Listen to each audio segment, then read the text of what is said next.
Ladies and gentlemen, welcome back to a brand new episode of At the Buzzer Sports, where what?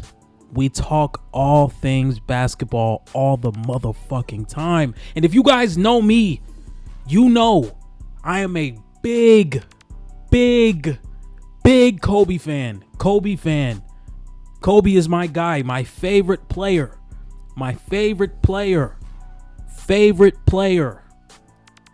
So we got a video from Post 2K saying 2010 Kobe was a cold-blooded killer.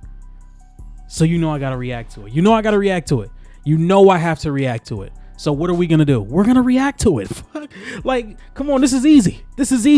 Anyway, let's get right into the video, man. We ain't gonna do too much talking. 2010 was the beginning of a new decade and the start of a new era in the NBA. Young superstars like LeBron James and Kevin Durant were vying to become the next face of the league. But after capturing his fourth title in 2009, Kobe wasn't ready to pass the torch just yet. As the league moved forward, Bryant turned back the clock in a flat-out dominant 2010 playoff run. Absurdly tough buckets, scoring barrages in the clutch, silencers that killed the crowd, you name it, he was doing it. Kobe Bryant, all with man. Oh my God. The Black Mamba was. Rest in peace to Kobe, man. Rest in peace to Kobe. What do we always do, chat? It's right here.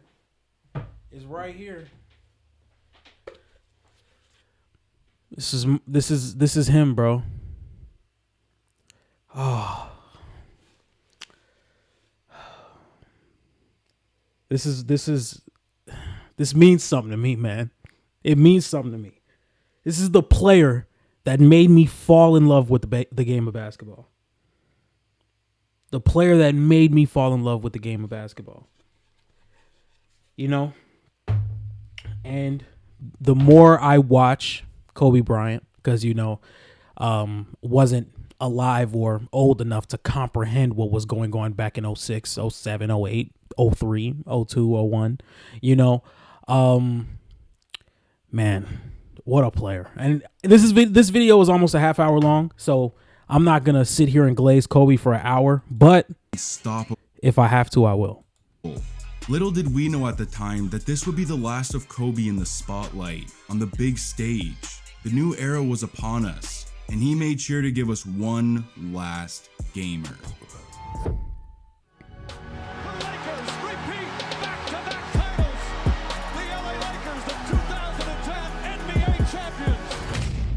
Don't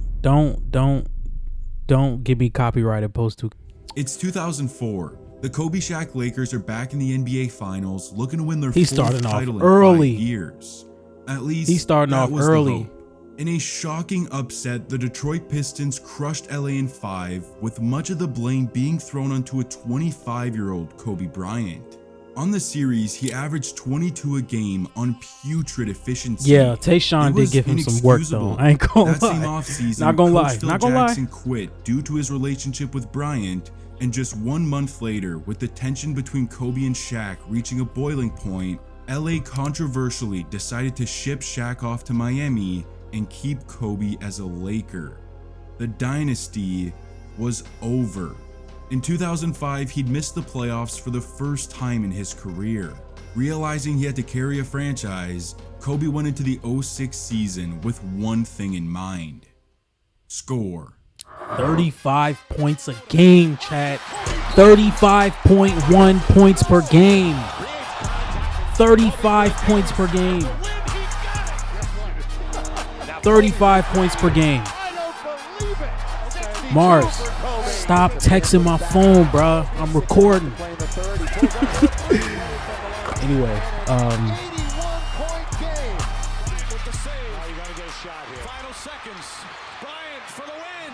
oh, come on, bro. Come on, bro.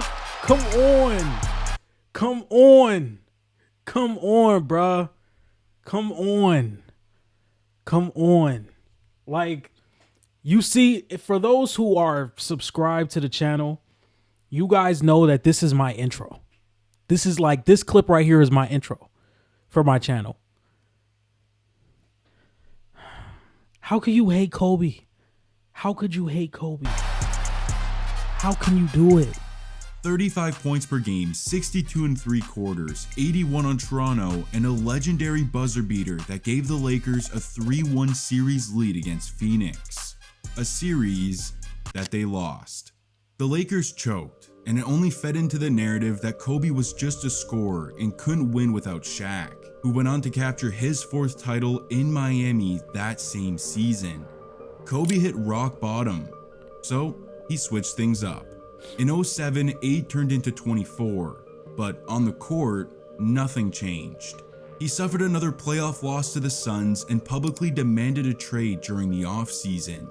But LA didn't budge. And thank God they didn't. The man was rejuvenated in 2008, capturing his first career MVP, and with the acquisition of Pau Gasol midway through the season, LA torched the West on their way back to the finals for the first time since 2004. Unfortunately, the outcome was the same. The Boston Celtics steamrolled LA in 6, including a 39-point beatdown in the closeout game. It was embarrassing. Through the confetti, Kobe walked off the parquet floor crushed by another finals loss. But on the bright side, it gave him all the motivation he needed. In 2009, the Lakers were locked in. They won 65 games, smashed the Western Conference once again, and faced the Orlando Magic in the NBA Finals. Kobe wasn't going to let this one slip away. Bust they ass. Chat, what's with everybody dropping ads every 3 minutes? Come on, bruh. I'm not paying YouTube Premium. I'm not doing it. I'm not doing it. But belt to ass. Belt to ass. MVP of the 2009 NBA Finals, Kobe Bryant.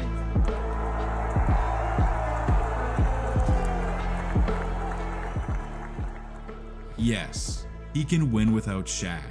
After years of pain and being painted as the villain, Kobe was back on top, capturing his 4th championship and first finals MVP. And by the look on his face, you know this one meant a hell of a lot more. It was sweet, but if you know anything about Kobe, you knew he was already hungry for that 5th. This is what I'm saying. These edits are raw as hell. They're raw as hell. Starting the season with a ring ceremony is about as good as it gets. And for Kobe, adding a 4th to his collection seemed to lift a whole lot of weight off his shoulders, especially in the clutch.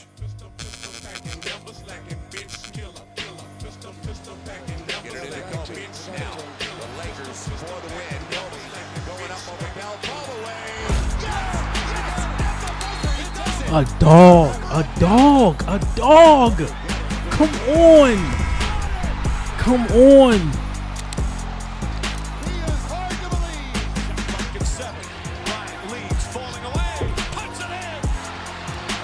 I'm about to watch Kobe highlights after this. I'm about to watch Kobe highlights after this, chat. Right after this. And then I'm going to go to bed peacefully, happily, knowing that I just got blessed with Kobe Bryant highlights again for like the 3rd time this week. Look at the fadeaway, the tough shot making, the post ups, the playmaking. Look at the one-legged 3 over D Wade.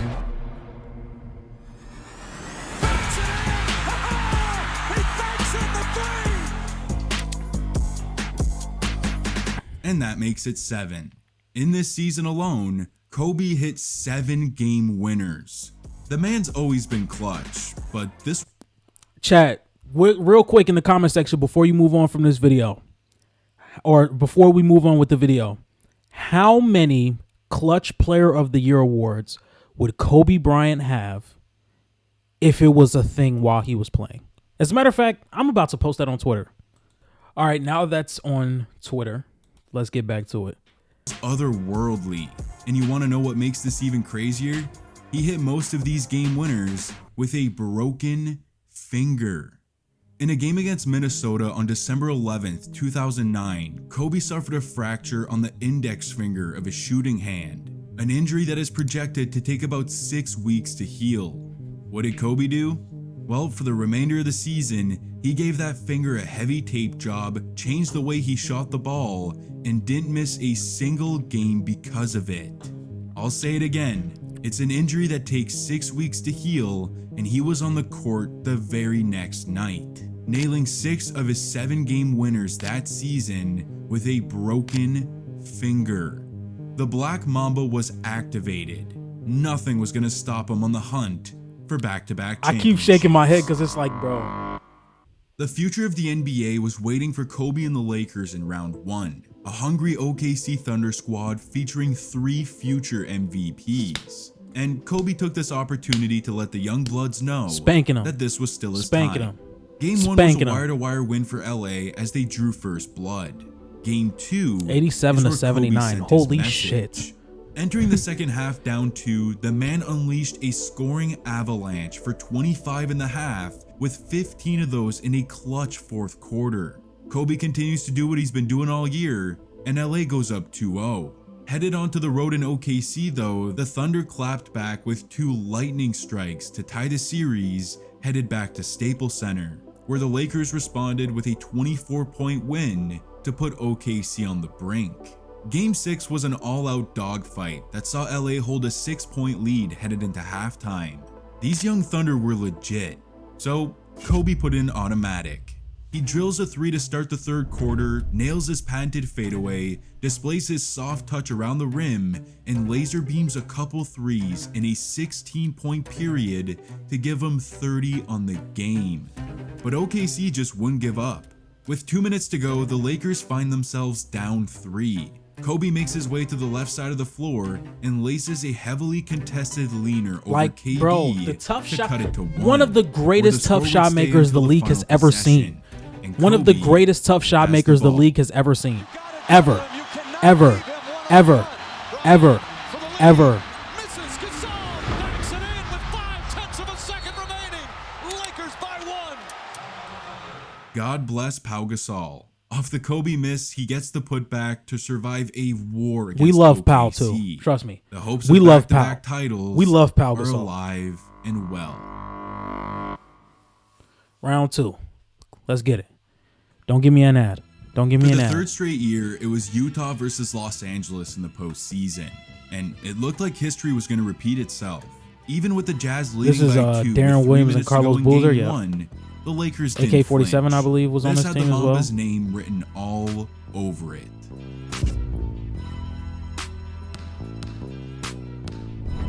Hey, little ass boy. Come on. Come on. Stop fouling, bro. Stop fouling, bro. Stop fouling.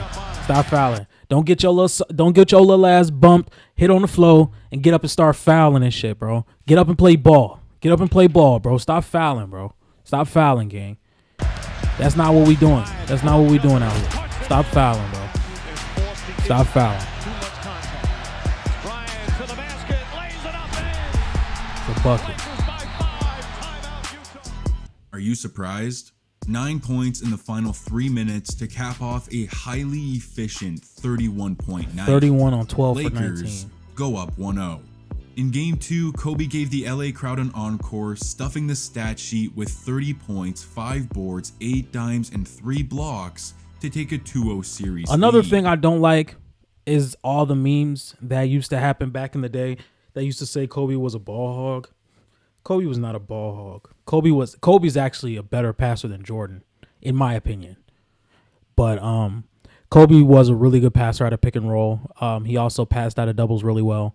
So I don't subscribe to the Kobe was a ball hog shit, but those are usually for like barbershop dudes. Mummified finger and all, this guy was unstoppable. Headed up to Utah, his destruction of the Jazz reached its peak as he picked them apart for 35 points and 7 assists in an absolute thriller. And with less than 2 to go, down by 1, you knew what time it was. Knew A exactly smooth what time it baseline was. fader to Come give here. LA the lead. Darren Williams answers with a 3. Kobe hits him right back to tie the game. Williams responds again, but then Hey, Bryant respect Darren manipulates Williams, the though. defense. Respect Darren Utah Williams. collapses, and he sets up Derek Fisher for a right See what I mean? triple See what I mean? that sealed the game. I feel like I'm Shout out repeating Derek Fisher, myself, too, but and that Kobe ugly-ass does it jumper. again. And LA We love Derek Fisher takes a over here, chokehold on and the Trevor series. Ariza, and Shannon Brown. In Game 4, he put the dagger into Utah with 32 for his 5th straight 30-point game.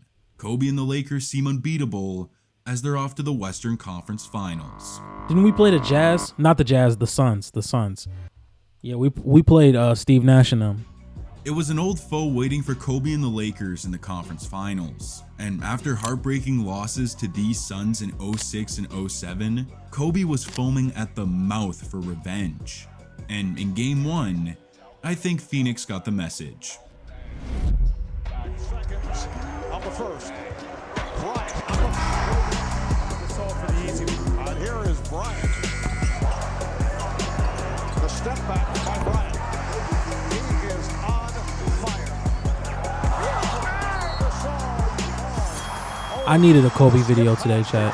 I needed one. A 40-point nuke from Kobe Bean Bryant to take Game 1. And some of these shots, man, they were just ridiculous. Unlike Game 1's one-man army, it was LA's dynamic duo that shined in Game 2 as they toyed with the Suns 13 on their assists. way to a 12-point win. 13 to assists, go but up Kobe don't 2-0. pass, right?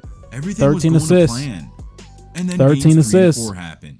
Despite Kobe averaging 37, 8, and 10, LA dropped both games. And just like that, their 2-0 series lead is gone.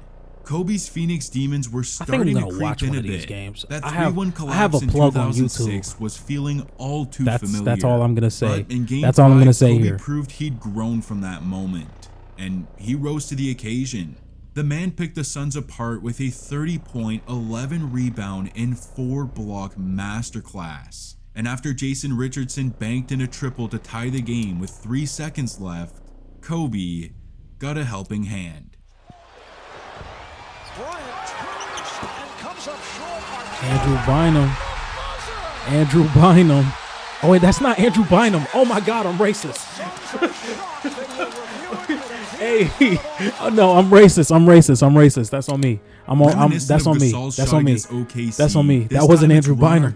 That wasn't Andrew Bynum. Oh my God, I'm racist. Game winner at the buzzer. The Lakers survived. Okay, and they'll whatever. have a chance to end Hey, it for in all the Valley. people watching, we're just gonna Headed forget into the that. fourth We're gonna quarter forget of that Game happened. 6, it'd been Game all 6, LA up yeah. to that point, up 17. Game But 6. Phoenix Game didn't go 6. down quietly. The Suns roared back, getting within 5 with 5 minutes remaining. And do I even gotta say it? Kobe's about to kill. Shot clock at 3. Here's Bryant. At the end of the quarter. I'm going to make Odom Rorschach shoot the ball. Bryant. Clock now to 5. Bryant. Yes. And that was a little tough to Albert Gentry. Add insult to injury, Kobe. I mean, what a shot. Shot making artistry. That's what we just saw. That's what Kobe does. 37 in the game, a fitting 24 in the second half, a tap on the behind of his former coach, and this one's over. In one of the great playoff series of his career, the Mamba averaged 33, 7, and 8 on lights out efficiency. Broken finger and all, it literally didn't matter when this dude put his mind to something. He wanted to put a ring on that finger, and he'll have a chance to do it against the team that broke him.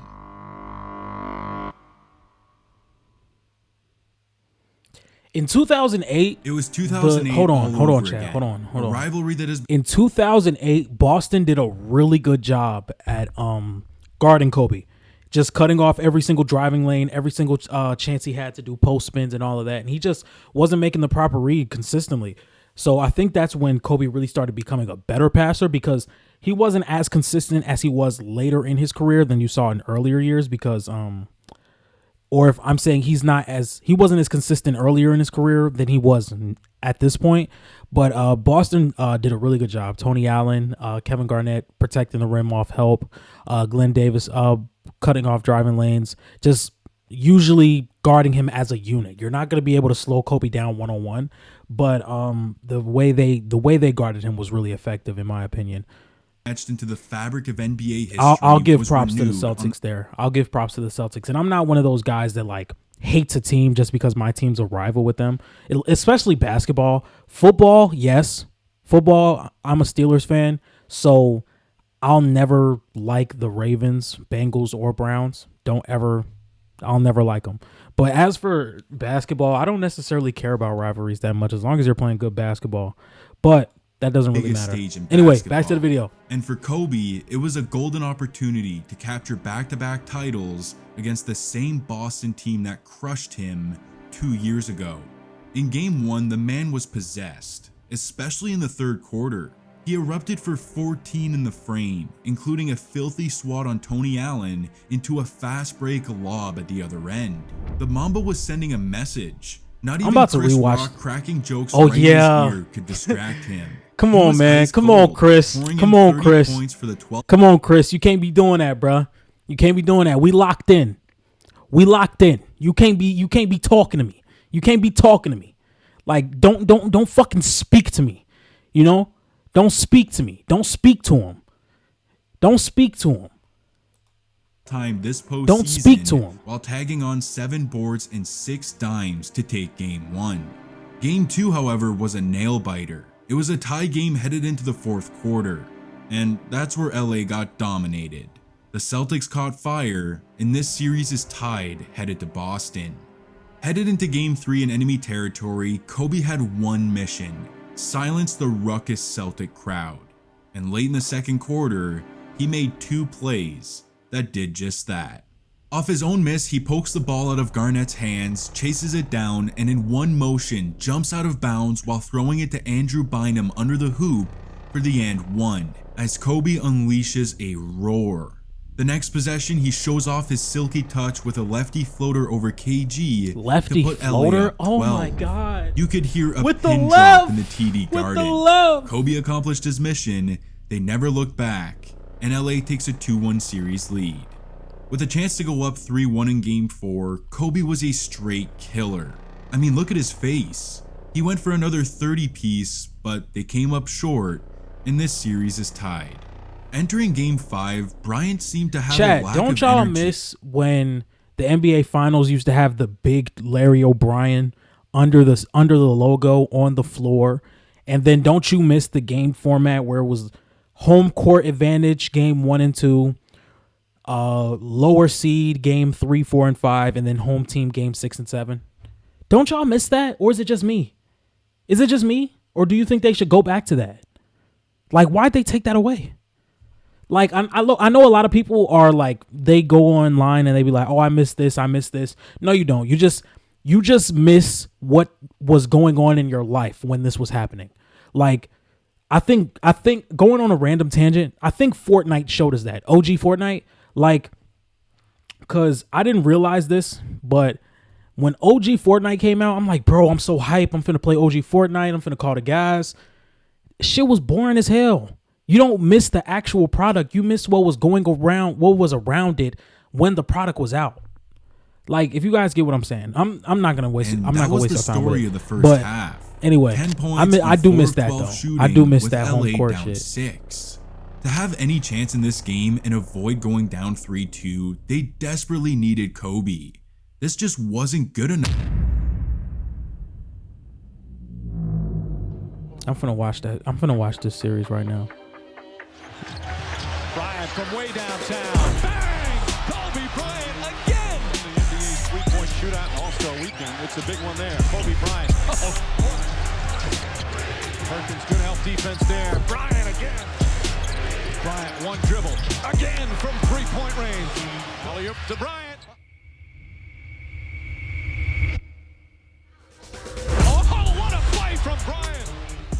The Black Mamba was in his bag in the third quarter, going I don't know. ballistic And for then what 19 pisses me off too, it's like Shea is a good fucking player. Shea is a fantastic player. But why are we so quick on putting him ahead of Kobe? Why are we doing that? I don't understand that. I don't understand that. And then like it always ends with Kobe. This nigga just skipped over Wade, Harden, CP3, Nash. They went straight to Kobe. I swear you could have thrown a blindfold onto him and he still would have cooked. It blows my He was mind. that hot. The rest of the team, however, wasn't. The second highest scoring Laker had just 12 points on the game. Kobe couldn't do it alone, and now LA is just one loss away from another heartbreaking defeat to the hands of their biggest rival. Game 6 was do or die on home court, and there was no way Kobe was going to go down without swinging. The man Kobe didn't play exploded well for in Game 11 7, in the though. first quarter, and it gave his squad all the momentum. They smoked the Celtics by 22, and we got a Game 7. All right, Chad, Game 7. It all came down to this: one game for back-to-back titles and immortalize himself among the greats. There was no doubt Kobe was going to leave it all out there, but he didn't do it in his normal scoring fashion. In the first half, he had just 8 points on 3 of 14 from the field. 14. I did And with not his know team that. down 6 at halftime, he was hit with the realization that he had to impact this game with more than just his scoring. And he did just that.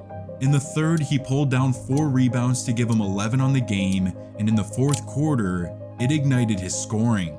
At the 5-minute mark, he rips down a monster rebound, gets fouled, makes 2 free throws to give LA the lead, and that got him feeling good. On the next possession, he pulls up for a J and buries it to push the lead to 4. Like he has all season, Kobe was showing up in the clutch, and Boston knew he would. So with about a minute to go with the Lakers up 3, they decide to send a double to Kobe.